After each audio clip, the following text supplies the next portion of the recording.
کل جو آخری مسئلہ ذکر ہوا وہ یہ تھا کہ نماز کی حالت میں کوئی چیز نگل لینے سے بھی نماز ٹوٹ جاتی ہے۔ اب آگے فرماتے ہیں کہ نماز کی حالت میں اگر کوئی رو پڑا اس سے بھی نماز ٹوٹ جاتی ہے، البتہ اگر رونے کی وجہ دوزخ کا تصور ہو یا قبر کا تصور آ گیا، کوئی ایسی آیات آئی نماز کے اندر کہ جن کے اندر عذاب قبر یا عذاب جہنم کا تذکرہ تھا اور انسان کو وہ معنی آیات کا پتہ چل گیا اور وہ نماز کی حالت میں رونا آ گیا تو اس رونے سے نماز نہیں ٹوٹتی۔ البتہ اپنی کسی دنیاوی وجہ سے رونا آ گیا، کسی بیماری کی وجہ سے، کوئی پریشانی کی وجہ سے نماز میں رو پڑتا ہے، اس سے نماز ٹوٹ جاتی ہے۔ کیونکہ جس کا چیز کا استثناء کیا گیا ہے وہ اس لیے استثناء ہے کہ آپ صلی اللہ علیہ وسلم اور آپ کے صحابہ اس سے کثرت سے حدیث کے اندر منقول ہے کہ نماز کے اندر رو پڑا کرتے تھے۔ عذاب کی آیات آتی تو حضرت عمر اتنا روتے، ساری رات ایک آیت پر گزار دیتے، ایک ہی آیت پر، اسی کو بار بار پڑھ رہے ہیں۔ ائمہ کے اندر بھی یہ بات مشہور ہے، حضرت ابوبکر صدیق رضی اللہ تعالیٰ عنہ کے بارے میں بھی یہ روایت آتی ہے، اس لیے اس کی تفصیل تب ساتھ کر دی گئی۔ آگے کہتے ہیں کہ ایک بندے نے تیمم کیا تھا، دو وجہ سے تیمم ہو سکتا ہے۔ تیمم پانی نہ ہو یا پانی تو ہو پانی پر قادر نہ ہو، لیکن تیمم کر کے نماز پڑھ رہا تھا، نماز شروع کر چکا ہے کہ اچانک تیمم پر قادر ہو گیا یا پانی میسر ہو گیا۔ انسان نے آپ کسی ایسے علاقے میں ہے جہاں پانی میسر نہیں، اپنے طور پر اپنے ساتھیوں سے پتہ کیا، پانی لینے کی کوشش کی، پانی نہیں مل سکا آسانی سے، یا ملتا ہے تو مہنگا ملتا ہے جو لینے کی ہمت نہیں، یا پاس اتنا ہے لیکن اتنا تھوڑا ہے جو صرف پینے کے قابل ہے، تو انسان کیا کرتا ہے تو تیمم کر سکتا ہے۔ یا پانی تو موجود ہے لیکن اتنا ٹھنڈا ہے اور یہ مریض ہے کہ اس کے استعمال سے یا تو کوئی بیماری بڑھنے کا خطرہ ہو یا مختلف ہونے کا خطرہ ہو، تب بھی تیمم کر سکتا ہے۔ یا اسی طرح پانی استعمال کرنا جیسے زخم کی حالت میں آ گیا، یا ہے تو صحیح لیکن اس کا اختیار نہیں چلتا، مطلب کسی کا دشمن کا قبضہ ہے، تب بھی ان ساری صورتوں میں تیمم کر سکتا ہے۔ اب تیمم کر کے نماز پڑھنا شروع کی، اچانک کوئی قافلہ آ گیا، کوئی ساتھی آ گیا، اس نے اعلان کر پانی آ گیا ہے، اب پانی دستیاب ہے۔ اب تیمم کر کے جو نماز پڑھنے والا نماز پڑھ رہا ہے، اس کو نماز کی حالت میں علم ہو گیا، اس کی نماز ٹوٹ جائے گی، کیونکہ تیمم ختم ہو چکا ہے، وہ عذر ساکت ہو گیا، اب تیمم ختم ہو گیا، لہذا تیمم کر کے نماز۔ اس لیے کہتے ہیں تیمم کر کے نماز پڑھنے والا اگر پانی دیکھ لے یا پانی پر قادر ہو جائے اس کی نماز۔ یہ صورت ہے جب تک سلام نہیں پھیرا۔ اگر تیمم کر کے نماز کا سلام پھیر دیا آپ نے اور اس کے فوری بعد پانی آ گیا یا پانی پر انسان قادر ہو چکا ہے، اب اس نماز کا اعادہ نہیں ہے، اب وہ نماز ہو چکی ہے، چاہے وقت کے اندر پانی کے اوپر قادر ہو چکا ہو تب بھی اس کے لیے یہ گنجائش ہے۔ اسی طرح اگلا مسئلہ ہے موزے سے متعلق۔ سردیوں کے اندر جو انسان موزہ استعمال کرتا ہے، موزہ کے اوپر مسح کیا ہوا تھا اور نماز کی حالت کے اندر موزے کی مدت ختم ہوگی، بس کو پتہ نہ چلا۔ مقیم کے لیے 1 دن اور 1 رات ہوتی ہے، مسافر کے لیے 3 دن اور 3 راتیں موزے کی مدت ہے، اور یہ مدت شروع کب ہوتی ہے؟ مثال کے طور پر آپ نے فجر کی نماز کے لیے جو وضو کیا اس وقت وضو کر کے موزہ پہن لیا، تو اس وقت سے مدت شروع نہیں ہوتی، مدت شروع ہوتی ہے جب پہلی دفعہ آپ کا وضو ٹوٹے گا۔ آپ نے وضو کیا، آپ نے فجر کی نماز پڑھ لی، نماز کے بعد آپ کا اشراق تک وضو برقرار رہا، تو جب پہلی دفعہ آپ کو حدث لاحق ہوگا نا، چاہے قضاء حاجت کی یا ویسے وضو ٹوٹ گیا، اب اس سے موزے کی مدت شروع ہو جائے گی۔ اب اس وقت سے لے کر اگلے اس وقت تک جیسے 24 گھنٹے پورے ہوں گے تو موزے کی مدت پوری ہو جاتی ہے۔ یہ مقیم کے لیے حکم ہے، اور یہ حکم مسافر کے لیے 3 دن کا حکم ہے۔ بندے نے نماز شروع کی اور پتہ چلا مثال کے طور پر اشراق کے وقت اس کی موزے کی مدت شروع ہوئی تھی، اب اگلے دن اشراق کی وہ نماز پڑھ رہا ہے، موزہ وہی پہنا، اس نے اتارا ہی نہیں تھا، اور اسے اس دوران اس کی وہ مدت پوری ہو چکی، وہ وقت 24 گھنٹے مکمل ہو گیا، تو نماز ٹوٹ جائے گی، کیونکہ موزے کے اوپر جو مسح کیا تھا اس کی مدت مکمل ہو گئی ہے۔ یہی حکم مسافر کے لیے ہے۔ یہ اسی دوران نماز کی حالت میں موزہ اتر گیا یا 1/4 موزہ کھل گیا تو تب بھی نماز ٹوٹ جاتی ہے، کیونکہ موزے کے اوپر مسح کرنے کے لیے شرط ہے کہ موزے کے اوپر مسح کرنے کے بعد موزے کے اوپر برقرار بھی رہے، مکمل موزہ یا کم از کم اس کے 1/4 حصے سے زیادہ وہ اس کو ڈھکا ہوا ہو، تو تب اور مدت بھی مدت کے اندر موجود ہو تب۔ اس لیے بہتر علماء یہ لکھتے ہیں، عموماً طور پر ہوتا ایسا نہیں ہے، یا سفر کی حالت میں ایسا ہو جائے یا کوئی بیماری کی وجہ سے پاؤں کے اندر تکلیف ہو تو عموماً بندہ اتنا لمبا موزہ پہنتا ہے، صبح پہن لے اور شام کے بعد اتار دے۔ موزے پہن کر سونا بھی ویسے بھی طب کے لحاظ سے بھی نقصان دہ ہے، لہٰذا یہ کچھ مفسدات مزید ذکر کر دیے۔ اللہ تعالیٰ سے اللہ تعالیٰ حضور صلی اللہ علیہ وسلم کی سنت کے مطابق نماز ادا کرنے کی توفیق عطا فرمائے۔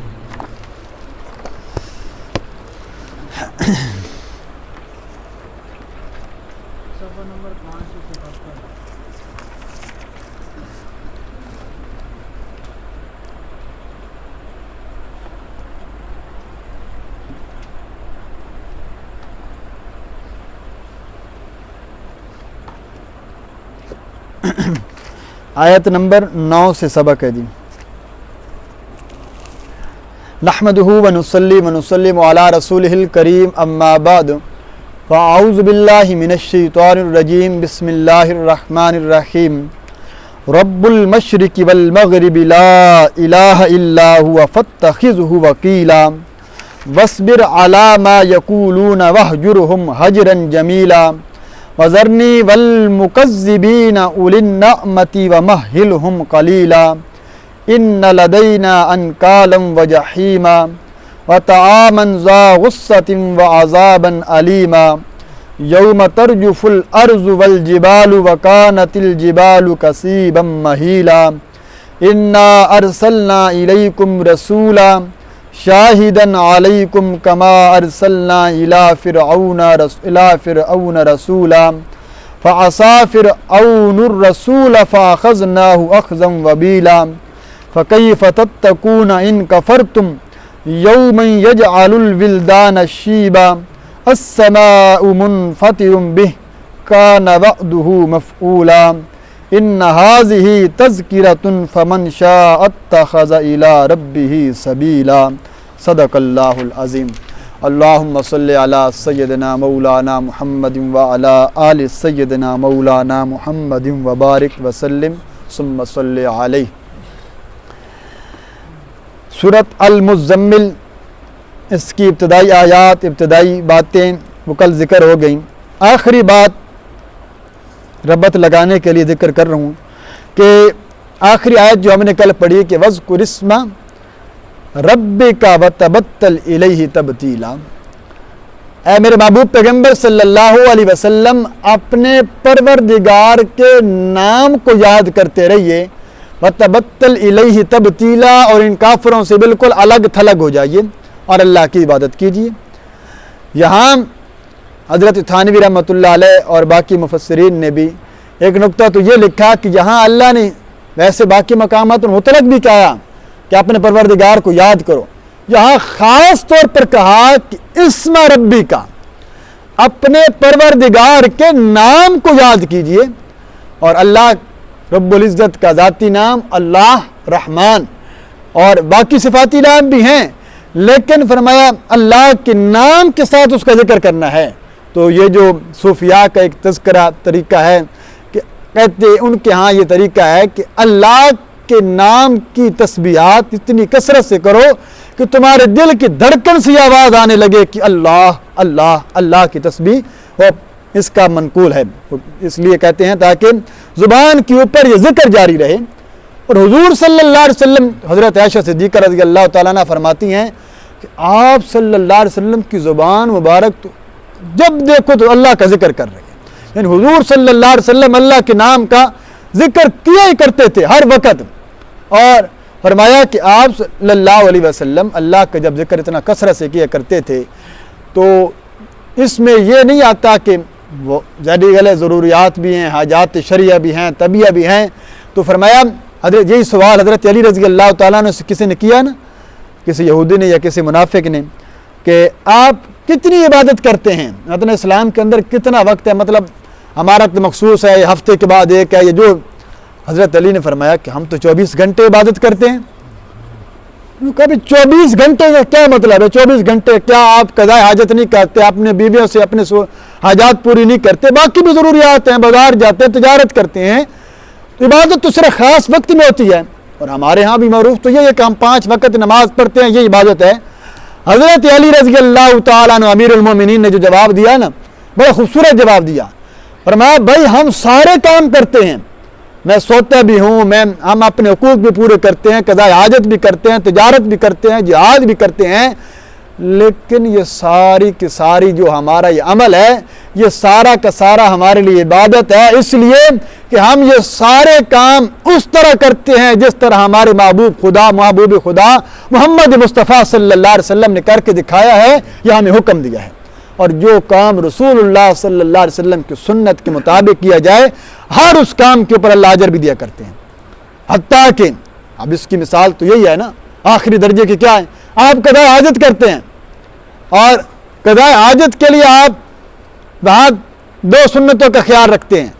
کہ یہاں بایاں قدم اندر رکھنا ہے، داخل کرنا ہے،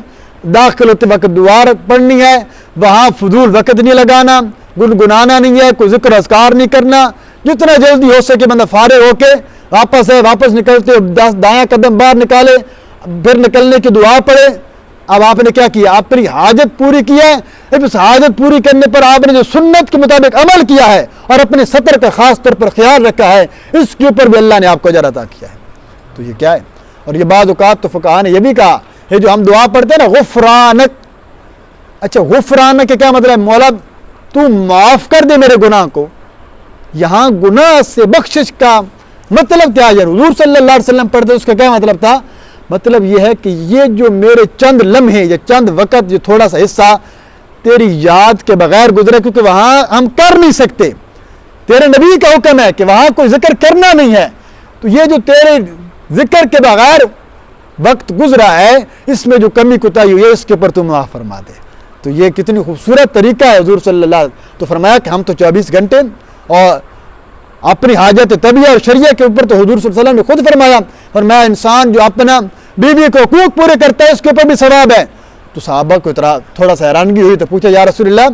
وہ بندہ چاہے اپنی ضرورت کے لیے گیا ہے، تو فرمایا اگر وہ اس ضرورت کو ناجائز طریقے سے پورا کرتا تو کیا گناہ ہوتا؟ فرمایا بالکل گناہ ہوتا، وہ تو حرام کاری میں لکھا جاتا، تو فرمایا اس کے اوپر اللہ ثواب بھی عطا فرمائے گا۔ اس لیے علماء نے یہاں بھی اتنا بھی لکھا کہ آپ مثال کے طور پر ابھی گھر گئے، ابھی یہاں سے گھر جائیں گے، جن کے والدین زندہ ہیں، جن کے باقی گھر والے بھی موجود ہیں، اب کیا ہے، اب ملنا تو ایسے بھی ہے، گھر میں جاتے ہو سب سے پہلے سلام کریں، سلام کے بعد بچے پھر رہے ہیں، آپ کا دل کرا کہ بچے کو پیار کریں، اٹھائیں، فرمایا ایک لحظے کے لیے رک جائے، ایک لحظے کے لیے، یہ نیت ذہن میں لائیے کہ حضور صلی اللہ علیہ وسلم نے حکم دیا کہ بچوں سے پیار کیا کرو، اخلاق گھر والوں سے بات کرنی ہے، صرف ایک مرتبہ نیت کو ذہن میں حاضر کر لیجئے کہ حضور صلی اللہ علیہ وسلم نے فرمایا تم میں سب سے بہترین مومن وہ ہے جو گھر والوں کے ساتھ اچھے اخلاق کے ساتھ پیش آتا ہے۔ اب آپ کا والدین کو دیکھنا، آپ کے گھر والوں سے ملنا، آپ کے بچوں سے پیار کرنا، یہ سارے کے سارے امر پر اللہ آپ کو اجر عطا فرما دے گا، صرف نیت حاضر کرنے کو۔ اس لیے فرمایا مباح امور پر ثواب نہیں ملتا، لیکن مباح امور پر اگر نیت حاضر کر لی جائے ثواب مل جائے گا، جو نیت کا بڑا عمل دخل ہے۔ تو اس لیے یہ ساری زندگی 24 گھنٹے جو ہم گزارتے ہیں، اگر حسن نیت کر لیں، اس ہر عمل کے اوپر اللہ ثواب عطا کرتے ہیں۔ اس لیے خاص طور پر فرمایا اپنے رب کے نام کا ذکر بلند کیجئے اور لوگوں سے الگ ہو جائیے اور الگ تھلگ ہو جائیے، یہاں لارابانیت بھی نہیں ہے، مطلب لوگوں میں رہیے لیکن ان کی باتوں کو کسی ملامت کرنے والی کے ملامت کی پرواہ نہ کیجئے۔ اگر آپ حق کے اوپر کھڑے ہیں تو پھر کسی کی ملامت نہیں دیکھیں، اگر آپ کی ذاتی برائی نہیں ہے تو پھر کسی کی ملامت نہیں کرنی۔ مثلا اگر لوگوں کو آپ اس وجہ سے تکلیف ہے یا لوگ آپ اس وجہ سے دشمن ہیں کہ آپ مسئلہ توحید بتلاتے ہیں یا آپ لوگوں کو ایک ایسا مسئلہ بتلاتے ہیں جو وہ چاہتے نہیں ہیں، مثال کے طور پر آج معاشرے میں سود عام ہے، آج معاشرے میں زنا عام ہے، آج معاشرے میں مثال کوئی ایک برائی عام ہو گئی، اب اس کے خلاف ہم آواز اٹھاتے ہیں، اگر کوئی کہے کہ یہ مسئلہ نہ کرو، اس لیے اس کی ملامت کا اعتبار نہیں کرنا، ذاتی وجہ تو وہ الگ ہو سکتی ہے، لہذا اللہ کے پیغام کو پہنچاتے رہے۔ اب آگے آئے آج کے سبق کے اوپر، فرمایا رب المشرق والمغرب، جو رب ہے مشرق کا بھی اور مغرب کا بھی، لا الہ الا ہو، نہیں الہ کوئی اس کے سوا الا ہو مگر وہی الہ معبود ہے، فاتخذہ وکیلا، جب آپ اپنی زبان سے اس بات کا اعلان کر چکے کہ مشرق اور مغرب کا رب اللہ، الہ اور معبود اللہ، تو پھر میرے محبوب پیغمبر فاتخذہ وکیلا، تو پھر کارساز بھی اسی کو مانیے، ٹھہرائیے اسی ایک کو کارساز، کارساز کہتے ہیں وہ ہستی جس کے حوالے انسان اپنا سب کچھ کر دے اور سمجھے کہ سب کچھ کرنے والی ذات جس کے بھروسے کے اوپر انسان دنیا کے اندر زندگی گزارتا ہے تو کارساز اللہ کی ذات ہے۔ یہاں ایک نقطہ یہ ہے کہ فرمایا جب اس بات کا لوگوں سے اعلان ہو جائے گا کہ مشرق کو پالنے والی ذات اللہ کی، مغرب کی پالنے والی ذات اللہ کی، ساری کائنات کو رزق دینے والی ذات اللہ کی، ساری کائنات کو تھامنے والی ذات اللہ کی ہے، تو پھر ساری کائنات کے الہ اور معبود اللہ کی ذات ہے تو پھر بھروسہ بھی اللہ کی ذات پر کرنا چاہیے۔ فاتخذوا وکیلا، کارساز اسی کو بنائیے۔ اب آگے آئیے جی، وصبر، صبر کیجئے، تسلی آ رہی ہے، وصبر، صبر کیجئے میرے محبوب پیغمبر، علی ما، اوپر ان باتوں کے، یقولون، جو وہ کہتے رہتے ہیں آپ کے متعلق، کافر لوگ جو باتیں کہتے رہتے ہیں کرتے رہتے ہیں ان پر صبر کیجئے۔ وَاجُرْهُمْ حَجْرًا جَمِيلًا، اور چھوڑی رکھیے ان کو حجرن جمیلا، اچھی طرح چھوڑ دیجئے، یعنی ان کی باتوں کی پرواہ نہ کیجئے، انتقام کی فکر نہ کیجئے۔ ایک داعی حق جو ہوتا ہے، جو پیغام حق لوگوں کو سناتا ہے، اس کے اندر صبر کا حوصلہ ضروری ہونا چاہیے۔ اپنے ہی لوگ اس کی مخالفت کریں گے، سب سے زیادہ حضور کی مخالفت کنہیں نے کی؟ ان کے اپنوں نے کی۔ پہلا پتھر مارنے والا کون ہے؟ سگا چچا ہے، ابو لہب ہے، تو پریشانیاں آئیں گی، خاندان والے خلاف ہو جائیں گے، مقتدی خلاف ہو جائیں گے، محلے والے خلاف ہو جائیں گے۔ ابراہیم علیہ السلام کا کیا جرم تھا کہ در بدر کر دیا یا گھر سے نکال دیا گیا؟ یہی توحید کی دعوت تو دی تھی۔ تو فرمایا جب بھی جس وقت بھی توحید کی دعوت دو گے تو فرمایا اس کے بعد تھوڑی سی خلاف، آپ کے خلاف فضا قائم ہوگی، لیکن اس کی پرواہ نہیں کرنی، صبر کرنا ہے، اللہ کی مدد بھروسے رکھنا، انتقام نہیں لینا، برداشت کیجئے، اللہ کی توحید کی خاطر برداشت کیجئے اچھے طریقے سے۔ اچھے طریقے سے کیوں کہا؟ ایک تو یہ ہے نا کہ چھوڑنا، جا دفع ہو جا، بھائی میں تجھ سے بات نہیں کرتا تو اگر تو میری بات نہیں مانتا نا، یہ نہیں، بھائی ٹھیک ہے میرا کام ہے، میں داعی ہوں، میرا کام ہے پیغام پہنچانا، آپ مانے نہ مانے، میں نے دلائل ذکر کر دیے ہیں، اچھے طریقے سے چھوڑ دیجئے، ہو سکتا ہے کل اللہ اس سے توفیق دے دے پھر واپس آ جائے، یعنی ایک راستہ اس کے لیے چھوڑیے۔ تو اس لیے فرمایا انتقام کی فکر نہ کیجئے۔ اور اب آگے فرمایا آپ کو یہ فکر ہے کہ ان کو سزا کیوں نہیں ہو رہی، اس کا جواب آ رہا ہے، وَذَرْنِي وَالْمُكَذِّبِينَ أُولِي النَّعْمَةِ، وَذَرْنِي وَالْمُكَذِّبِينَ أُولِي النَّعْمَةِ، ان کا معاملہ مجھ پر چھوڑ دیجئے، وَذَرْنِي، چھوڑ دیجئے مجھ پر ان کا معاملہ۔ کن کا معاملہ؟ المکذبین، جو لوگ آپ کو تکذیب کرنے والے ہیں، جھٹلانے والے ہیں، اور اولی النعمتی، صاحب حکومت ہیں، صاحب نعمت ہیں، عیش و عشرت والے ہیں، جو آپ کی تکذیب کرنے والے ہیں، ان کے پاس نعمتیں ہیں، ان کے پاس عہدے ہیں، ان کے پاس بڑا مال ہے۔ وَمَهِّلْهُمْ قَلِيلًا، میرے محبوب پیغمبر تھوڑی سی مہلت دیجئے ان کو، آپ ان کے حق میں بددعا نہ کیجئے۔ بددعا تو حضور صلی اللہ علیہ وسلم نے وہ دعا تو کی نے جو ہر پیغمبر نے اپنی زندگی میں کی تھی، وہ آپ نے فرمایا میں نے چھوڑ دیا اپنی امت کے لیے آخر میں، لیکن یہاں اللہ فرماتے ہیں میرے محبوب پیغمبر صبر کا مطلب یہ ہے آپ عذاب کی جلدی نہ کیجیے کہ مولا ان کو ہلاک کر دے، میں جانتا ہوں کب ہلاک کرنا ہے، اللہ کی ذات پر چھوڑ دیجئے۔ اور یہاں مفسرین نے لکھا کہ مکذبین اولی النعمہ سے مراد اکثر جو انبیاء کی بھی تکذیب کرنے والے ہیں، اکثر حق کی مخالفت کرنے والے جن کے پاس مال کی کثرت ہوتی ہے۔ غریب لوگ عموماً اسلام کو سب سے پہلے قبول کرنے والے غریب لوگ تھے، اور فرمایا قیامت کے قریب یہی غریب لوگ ہوں گے، جو تکبر والے ہوں گے، بڑے لوگ ہوں گے، وہ پیچھے ہٹ جاتے ہیں اور یہ تکذیب کرتے ہیں۔ اس لیے فرمایا آپ ان کو تھوڑی مہلت دیجئے، صبر سے کام لیجئے۔ انا لدینا انکالم و جہیما، اب یہ جواب ہے اس بات کا، ہو سکتا ہے دنیا میں عذاب نہ آئے، فکر نہیں کرنی، اس کا جواب سنیے کیفیت عذاب کیا ہوگی۔ انا لدینا، بے شک ہمارے ہاں، انکالن، بیڑیاں ہیں، بیڑیاں، وجہیمن، اور جہنم کی آگ ہے، اعاذنا اللہ منہم، فرمایا ہمارے پاس آگ کی بنی ہوئی بیڑیاں ہیں، جو مشرکوں کو، کافروں کو کل قیامت کے دن بیڑیاں پہنائی جائیں گی نا، مجرموں کی نشانی ہوتی ہے بیڑی پہنا گئی مجرم ہے، تو وہ جو بیڑیاں ہوں گی وہ آگ کی بنی ہوں گی، اس کی کیا کیفیت ہوگی، اللہ معاف فرمائے۔ اور وجہیمن، فرمایا جہنم کا عذاب ہے۔ اگلی بات سنیے، یہ مشرک کا عذاب آ رہا ہے جو شرک کرتا ہے دنیا میں۔ وطعامن، اور ان کو کھانا دیا جائے گا،